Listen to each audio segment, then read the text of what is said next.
Do you have some kind of sleep difficulties? For example, cannot sleep very well, wake up often in the middle of the night, and you want to do sleep study, you check out a lot of different things. Doctors could not find anything wrong with you and there's no treatment really works for you. If that's true, have you ever checked out your vitamin level? So vitamin deficiency may be related to some kind of sleep difficulties.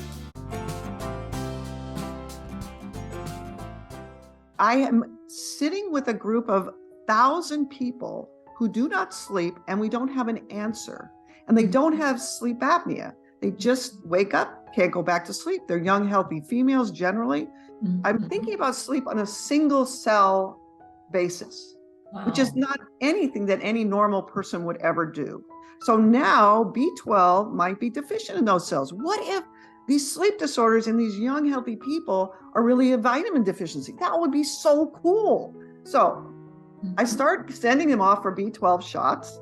And they, I don't know anything about B12 deficiency, which is a pity, because it turns out that if you go to the neurology textbooks and look for B12 deficiency, you'll find headache listed. But if you go to the neurology textbooks and you look under headache, B12 deficiency is never mentioned. Oh, wow. If you Google B12 deficiency, however, what you get is chronic fatigue, daily headache. Now, that to me was really challenging. For the first time, I thought, okay, maybe what we're looking at here is daily headache caused by a sleep disorder. The sleep disorder is the primary problem. But why would these women are doing paleo, they're long distance runners, they aren't unhealthy. So B12 turns out to help. And my patients start to come back and they say, yeah, I get my B12 shot and I have 2 good nights and then 28 bad ones. There's a huge B12 literature for sleep already. So I haven't gone down that path very extensively because of what I'm going to tell you about, but it opens this whole way of thinking of it differently.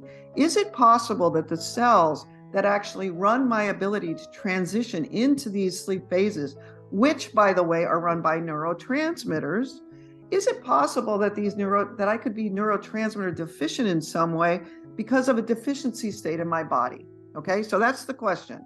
We're always addressing the thing that walks in the door. And we're not really fixing the disease in the background. And I say that because by now, I've been using CPAP in my patients for 4 or 5 years. And the 4th year, they come back and go, I'm still wearing it. I wear it every night. But remember when the first year I was wearing my CPAP, I got down to 1 blood pressure medicine. I got off all of my pills for diabetes. My pain went away. I felt fantastic. I am still wearing my CPAP, but I do not feel as good.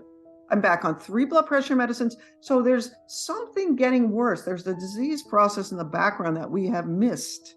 We're putting a Band-Aid on it, okay? And the same thing with the sleeping pills. And so then I do a bunch of B12 levels, and everybody who's got a sleep study with me, no matter what their diagnosis is, I start to do B12 levels, thinking that maybe we could help them. And then one of my patients, who ironically was actually a sleep expert and ran a CPAP lab or a sleep lab and would give out. So she was on disability because she had so many medical problems. She said, my doctor did my vitamin D level and she gave me vitamin D. My wrist pain went away.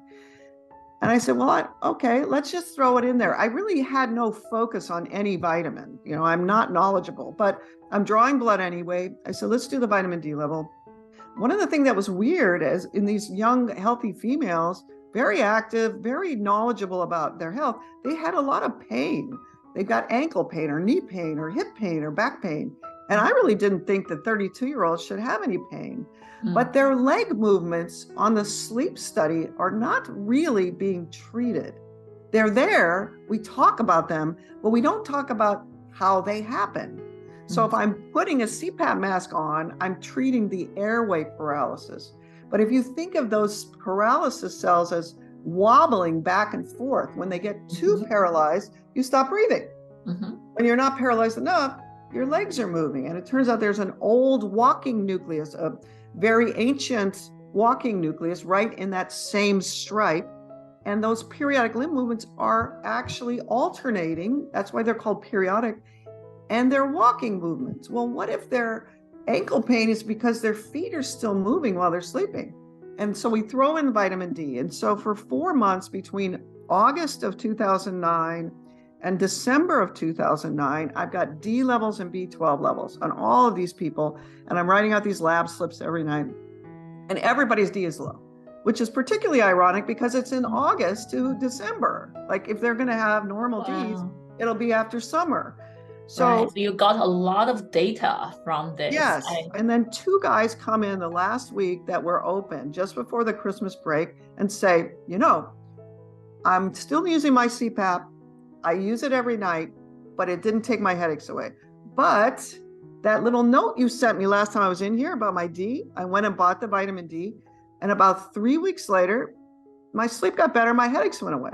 2 guys, both of them tell me the same thing. They're both on CPAP. It turns out their D levels were a little higher than the women, but they both have this clinical observation. You made me take D. My sleep got better. My headaches went away.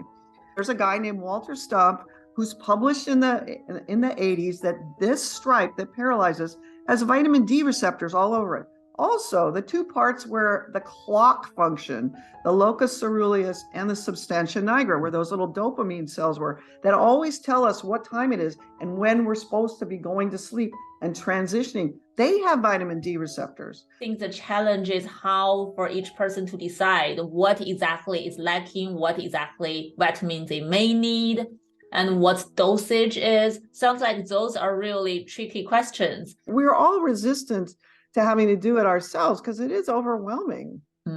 It's complicated, but it's worth it. So let me summarize. She mentioned 3 major ones: B5, B12, and D.